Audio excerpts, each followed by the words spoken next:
Так, Mercedes 124 3.0 мотор ОМ 603. Ситуация какая? Поменяли мотор, стоял 2.0, поставили 3.0, купил мотор. Ну, как бы покупали кота в мешке. Сейчас немножко его настраиваем.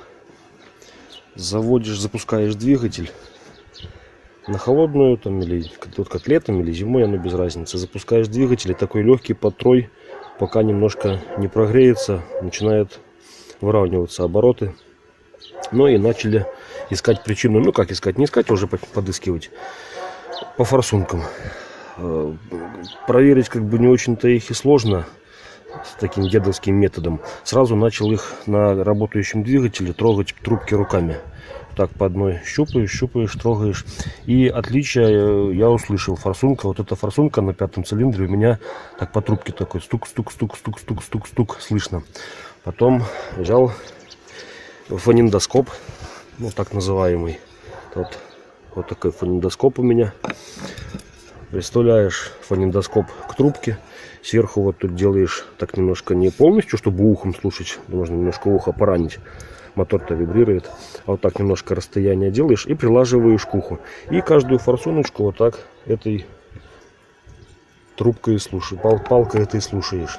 Оно отличие существенное. Я потом запущу двигатель и попробую, может, на камеру как-то звук этот запишем, отличие. Посмотрю. Все, ну и получается одну форсунку я как бы нашел. Это будем сейчас ее снимать и на стенде посмотрим, как она распыляет. Ну, по всей видимости, немножко распылитель подклинивает. Будем что-то смотреть.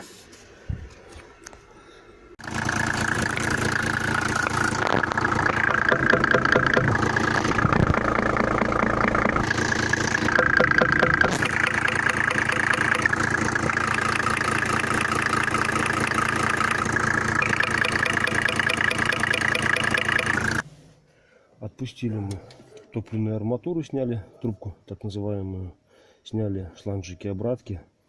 Сейчас берем ключ handmade, ручная сборка.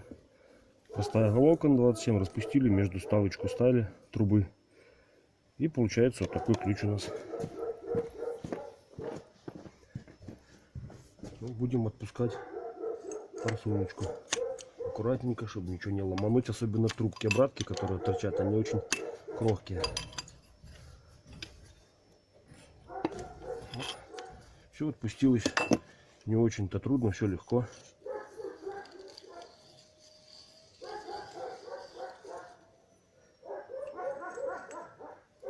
Вынимаем, вынимаем. Что, зашли мы в гараж. Форсунка наша уже тут. Судя вот по этому блестящему распылителю, если вам видно, я думаю, что она не очень долго проработала. Как бы так не черная, ничего, ни нагара нету. Сейчас попробуем ее поставим и качнем, что покажет.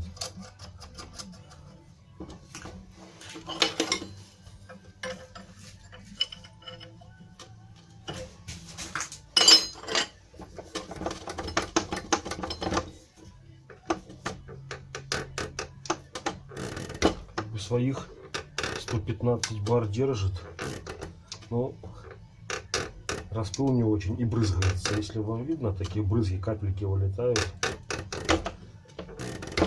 Но мы все равно заказали новый распылитель, попробуем, поменяем, поставим, посмотрим, что будет. Потому что форсунка, она показала, что громче всех работает. Там, не знаю, должно быть так, не должно быть так. Ну, я проэкспериментирую, попробую, поменяю распылитель на этой форсунке и посмотрим, опять же поставим на двигатель и посмотрим, что получится у нас.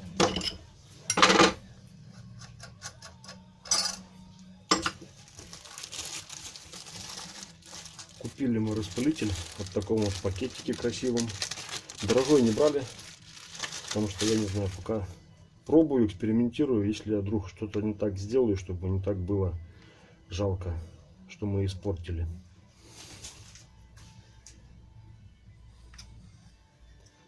Вот, открыли.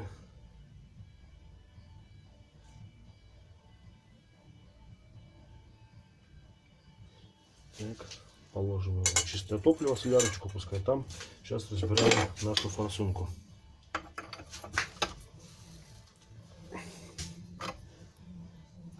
И зажата она не очень сильно.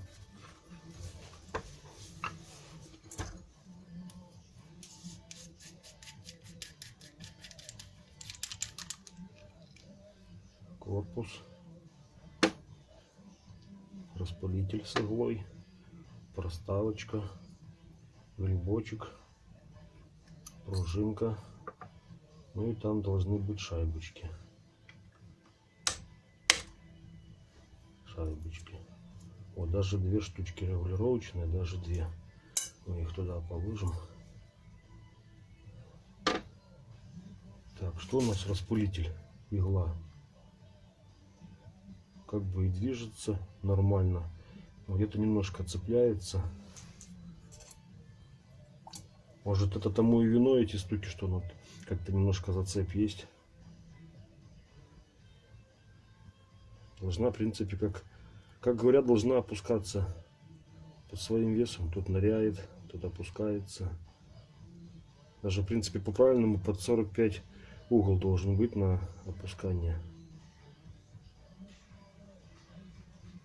Ну, как-то неохотно. Так, сейчас попробуем сполоснем новую.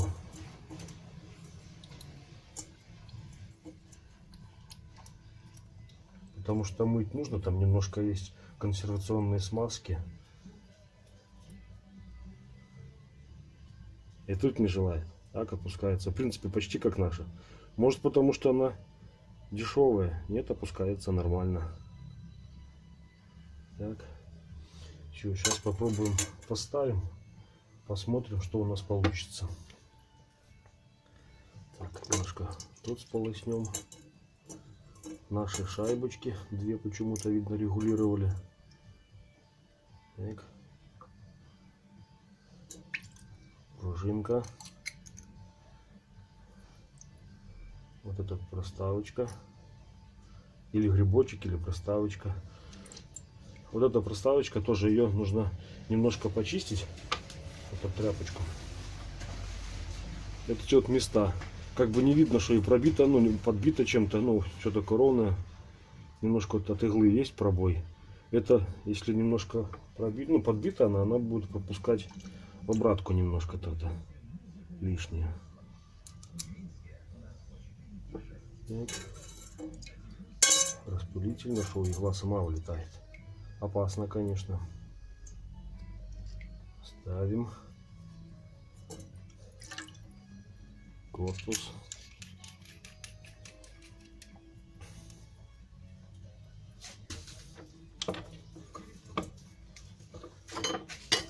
Зажимаем.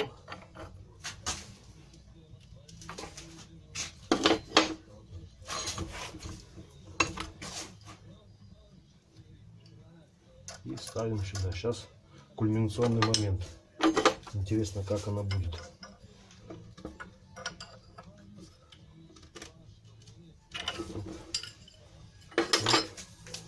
Ну, пробуем.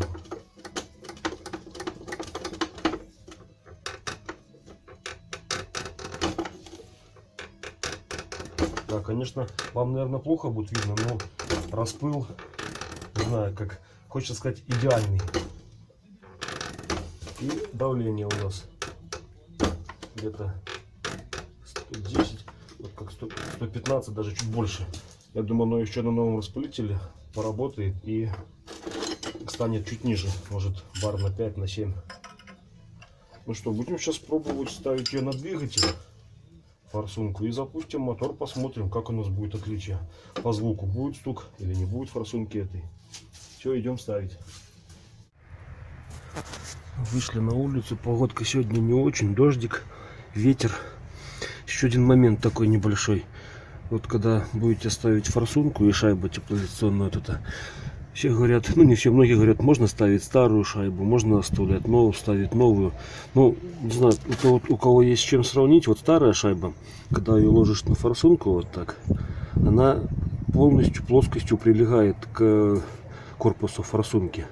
А вот когда ложишь новую, не знаю, вам будет плохо видно, камера не фокусируется. А когда ложишь новую шайбу, между шайбой и корпусом форсунки там зазор примерно около чуть меньше миллиметра, но хорошо видно. Ну, то есть, соответственно, шайба при затяжке форсунки вжимается и делает свою работу. Некоторые умельцы восстанавливают эти старые шайбы. Не знаю там как они, не смотрел это видео, но восстанавливают. Я не буду заморачиваться, потому что они стоят не очень дорого. В принципе, купить, поставить шайбу другую, это и время сэкономишь, нервы и все остальное. Ну, пробуем закручивать, ставить. Мы запустили наш двигатель. Ну, печалька осталась. Форсунка как стучала, так и стучит. Если у кого-то есть какое-то мнение, подскажите. Буду бороться, устранять. Печально.